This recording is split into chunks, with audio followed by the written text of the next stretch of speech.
Salams and hello, friends. Thanks for watching another Eats Meets West recipe. One of our all-time favorite dishes is chicken parmesan. If you haven't had it, it's fried chicken. Enough said, right? But then it's usually topped with tomato sauce and gooey cheese and served with tasty pasta of some kind. Here's the thing though, my version really amps up the flavor in the chicken. So what you get is a fusion dish that keeps the original feel of Italian chicken parmesan with, dare I say it, more umami. Yes, it's possible, and I'll show you how. Let's get started. Gotta get the oven going first. Preheat the oven to 375 degrees Fahrenheit. We're going to be baking the chicken parm so it gets all melty and delicious. Next, prepare the chicken. I have 3 chicken breasts, which I like to split to make 6 pieces. Start from the more rounded part of the chicken, leaving the side that is completely smooth on the cutting board, and slice as evenly as possible toward the other end. Then flatten the pieces with a meat mallet. Use the smooth end of the mallet as opposed to the more textured end, if you have one like mine, to about 1/4 of an inch or so. No need to be exact, but we're going for thinner pieces of chicken to 1, tenderize it, and 2, for the chicken to cook more evenly. Just do the best that you can, because when we go to bread the chicken, the imperfections will be hidden.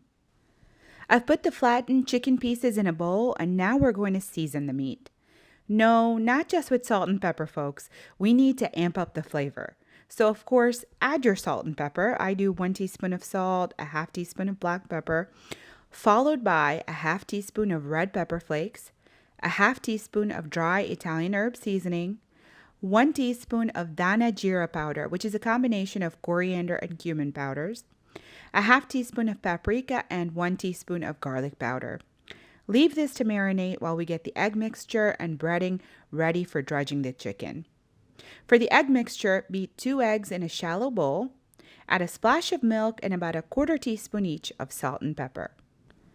Then in another shallow bowl, combine 1/2 cup of all-purpose flour, about 1 cup of Italian-style breadcrumbs, and 1/3 cup of good quality grated Parmesan cheese. I find it much easier to combine the flour and breadcrumbs together. It saves a step in the dredging process and accomplishes the same thing. Hey, wherever you can cut corners in the kitchen without compromising anything, I'm all about that. What do you think? Thumbs up on this? Hit the like button, please, and thank you. Okay, now for coating the chicken. I'm sure you know to reserve 1 hand for the breadcrumb bit and 1 hand for dipping the chicken in the egg. I've been known to forget, so if you do, no sweat. Dip the chicken in the egg and then the breadcrumb mixture. I like to press the chicken into the breadcrumbs so the coating really sticks. Once all of them are breaded, let them hang out on the tray for around 10 minutes or so before frying. This will help the coating stay on the chicken when cooking. Next, heat a 1/2 inch of oil in a large frying pan on medium-high. Wait until the oil lightly shimmers and then start frying the chicken. What we're going for is a golden color on the chicken, so adjust the heat accordingly on your stove. The chicken does not need to cook completely at this point, so once you get the desired color, remove the pieces and place them on a baking tray. Then add a garlic and basil flavored tomato sauce of your choice on the chicken pieces. Try not to cover the chicken completely in the sauce or you'll have soggy chicken. Then add a couple of slices of fresh mozzarella on top like so and place the tray in the oven. Bake the chicken for around 25 minutes.